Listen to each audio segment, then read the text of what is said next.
So you'll notice today we have a very spare setup. Just one H&E slide, and that's what the whole video is going to be based on.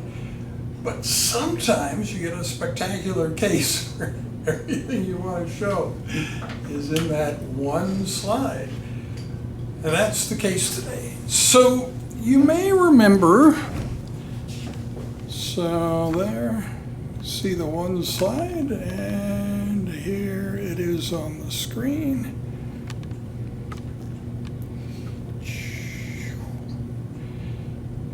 You may remember that our last video on April 7th showed you various signs of a healed arteritis. And it may have been rather unsatisfying for you to consider what a healed arteritis might look like without seeing an actual active arteritis. So that's what we have today. This is a case of ANCA vasculitis and ANCA glomerulonephritis. And you remember in that April 7th video, we were talking about the internal elastic lamina breaks that you see in a healed arteritis. So here you can see the internal elastic lamina going along, and suddenly at this point it's broken, and then you get this massive fibrinoid change there. And a lot of inflammatory change up there. So I'm going to show you some of the features here at higher power. So you have relatively normal artery with some fibrous interval thickening at the left, and you go along, then suddenly there's this spectacular interruption with the arteritis, and then this deep red staining fibrinoid change.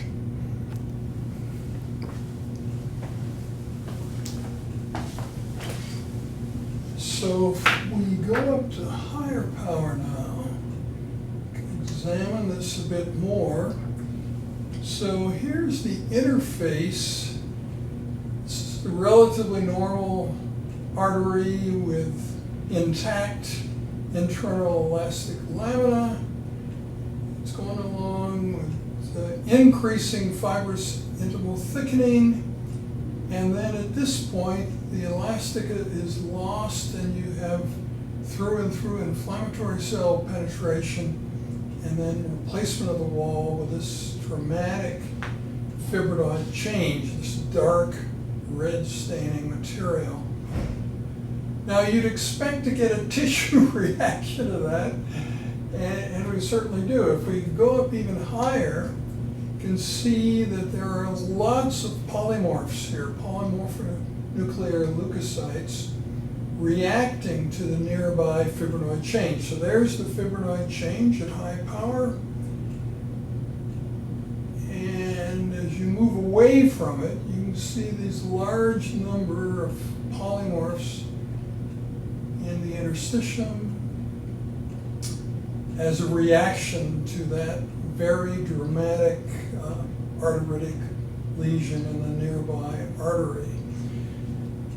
And there's a very active sort of mucoid intimal thickening here. There are occasional inflammatory cells within the intima, but basically it's a transmural arteritis at this point. The muscular layer is completely destroyed. The media is destroyed at this point, and the fibrinoid change takes over here. The fibrinoid change is where the muscle would have been previously. Now another feature you may have noticed in previous videos is how hard it is to find sometimes the specific things we're looking to show you, but there are cases like this where the good teaching features are just about everywhere. So like if we now go searching for glomeruli with fibrinoid change, it's not going to take us very long to find that. There you have fibrinoid change right there. So this is a similar change to what was going on in the artery in the glomerulus. So this granular eosinophilic material. And of the 34 glomeruli here, 10 of them contain foci of fibrinoid change.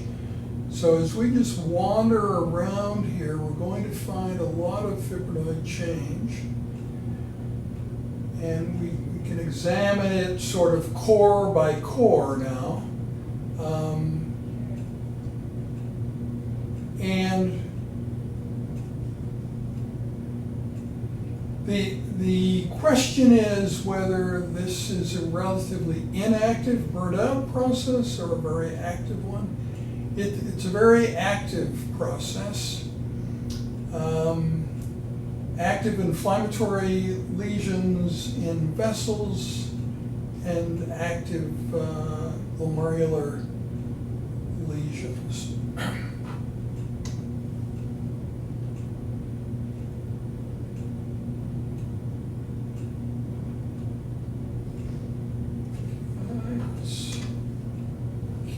Looking here.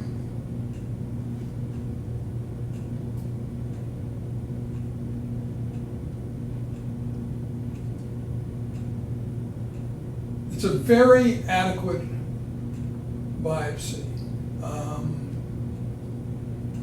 Lots of material to look at.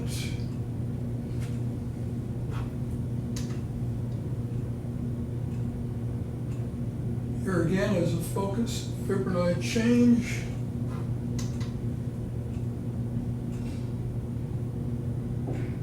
Right there.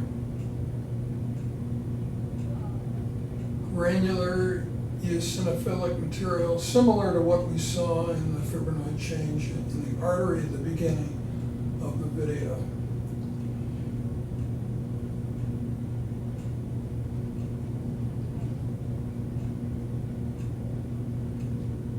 So the inflammatory infiltrate contains eosinophils, these red granules, and the bilobed nuclei are characteristic of eosinophils. It's a mixed inflammatory infiltrate. In many parts of the biopsies, it's mainly lymphocytes. Okay, now let's look for crescents, just to kind of complete your experience of this biopsy of ANCA-positive vasculitis. Okay, that's another focus of fibrinoid change, and here you can see nuclear fragmentation.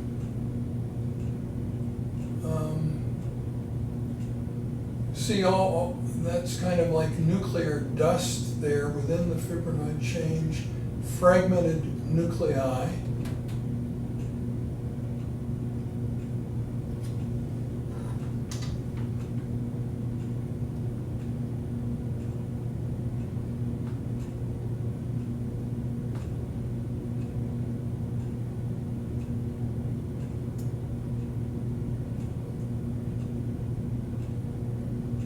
So it is interesting, there's this other artery which does not show an arteritis. So it's another large artery present in the biopsy. So the arteritis is focal, it's not present in every artery. And here, again, is a spectacular fibrinoid change lesion in a glomerulus.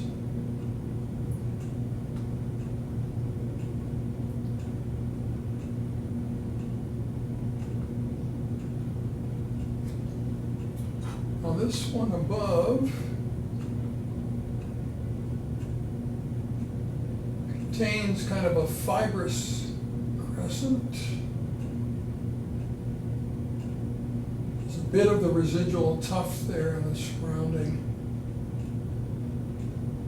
Glomerulus is largely scarred down.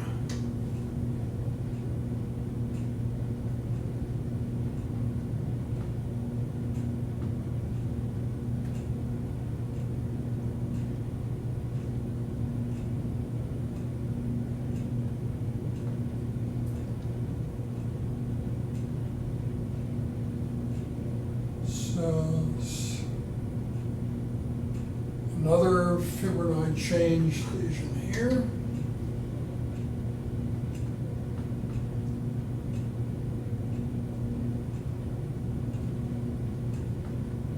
Within this glomerulus.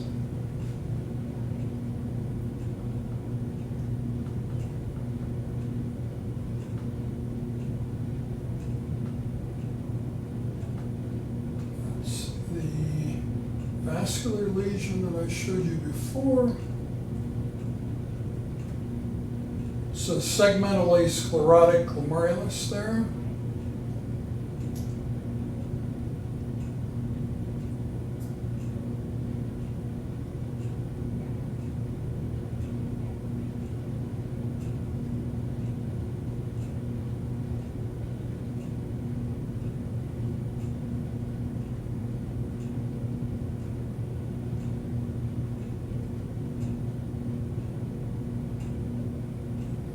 You see it's sort of moderately scarred. It isn't completely scarred, it's patchy scarring.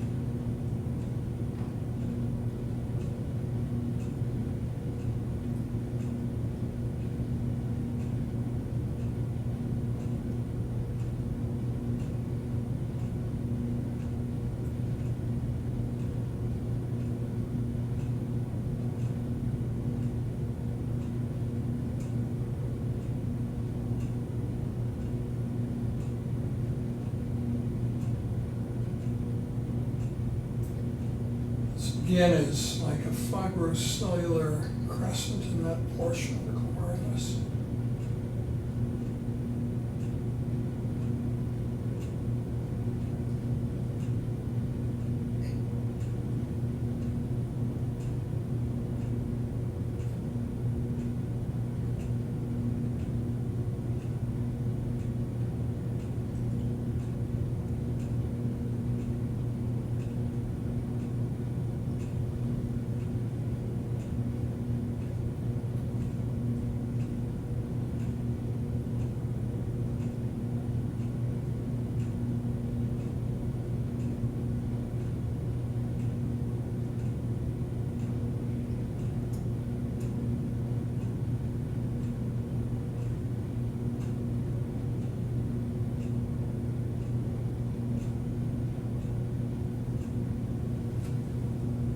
So here, close to this necrotizing change,